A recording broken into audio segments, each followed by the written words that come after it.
আপনি একজন স্টুডেন্ট হন কিংবা জব হোল্ডার, পিডিএফ ফাইল আমাদের সব সময় প্রয়োজন পড়ে। ডকুমেন্ট স্ক্যান করে পিডিএফ ফাইল বানানো, পিডিএফ মার্জিং করা বা পিডিএফ এডিটিং করা, এই রকম বিভিন্ন পিডিএফ এর কাজ আমাদের প্রয়োজন পড়ে প্রতি মুহূর্তেই। আর এই ভিডিওতে দেখাবো পিডিএফ সংক্রান্ত কয়েকটি অ্যাপ এবং ওয়েবসাইটের ব্যবহার, যেগুলির সাহায্যে আপনার পিডিএফ সংক্রান্ত কাজ খুব সহজ হয়ে যাবে। ডকুমেন্ট স্ক্যান করার জন্য আপনি প্লে স্টোরে অসংখ্য অ্যাপ পেয়ে যাবেন, কিন্তু সেই অ্যাপগুলিতে রয়েছে বেশ কিছু প্রবলেম। যেমন কোনো অ্যাপে রয়েছে ওয়াটারমার্কের সমস্যা, কিংবা কোনো অ্যাপে রয়েছে বারবার অ্যাডের সমস্যা। প্লে স্টোরে অ্যাভেলেবেল এই অ্যাপগুলির মধ্যে আমার কাছে দুটি অ্যাপ সবচেয়ে বেস্ট বলে মনে হয়েছে, এবং এই অ্যাপ দুটি আমি বহুদিন ধরে ব্যবহার করে আসছি। প্রথম অ্যাপটি হলো মাইক্রোসফট লেন্স এবং দ্বিতীয় অ্যাপটি হলো অ্যাডোবি স্ক্যান। প্রথমত এই দুটি অ্যাপের মধ্যে স্ক্যান করা ডকুমেন্টসের মধ্যে কোনো ওয়াটারমার্ক থাকে না। এছাড়াও এই অ্যাপের মধ্যে আপনি পেয়ে যাবেন ফ্রি ক্লাউড স্টোরেজ, যার কারণে এই অ্যাপের মধ্যে অনেক আগে স্ক্যান করা ডকুমেন্টসও আপনি এখান থেকে ডাউনলোড করতে পারবেন।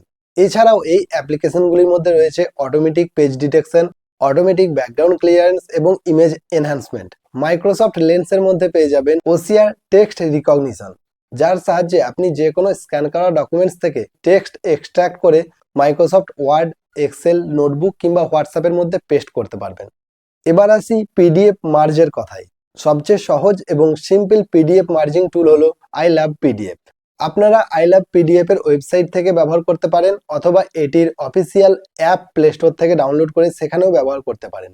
এই অ্যাপের মধ্যে আপনারা অসংখ্য ফ্রি টুলস পেয়ে যাবেন, যেমন PDF merge, PDF split, PDF size compression, PDF file to word file কিংবা excel file, PDF file to JPG, PDF এর মধ্যে ওয়াটারমার্ক অ্যাড করা এবং টেক্সট হাইলাইটের মতো অসংখ্য ফিচার্স। তবে এখান থেকে পিডিএফ এডিট করতে গেলে আপনাকে এর পেড ভার্সন নিতে হবে। পিডিএফ ফাইল এডিট করার জন্য বেস্ট ওয়েবসাইট হলো sejda.com, ACJDA.com।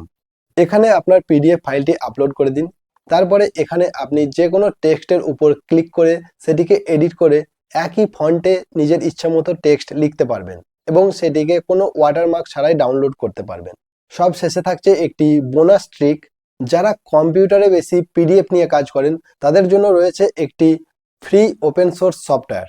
এই সফটওয়্যারটির মাধ্যমে আপনি কম্পিউটারের মধ্যে পিডিএফ সংক্রান্ত অসংখ্য কাজ খুব সহজেই করতে পারবেন। যেই কাজ করতে হয়তো 1 থেকে 2 দিন সময় লেগে যেত, সেই কাজ আপনি কয়েক সেকেন্ডে এই পিডিএফ সফটওয়্যারের মধ্যে করতে পারবেন। সফটওয়্যারটির নাম হলো পিডিএফ স্যাম।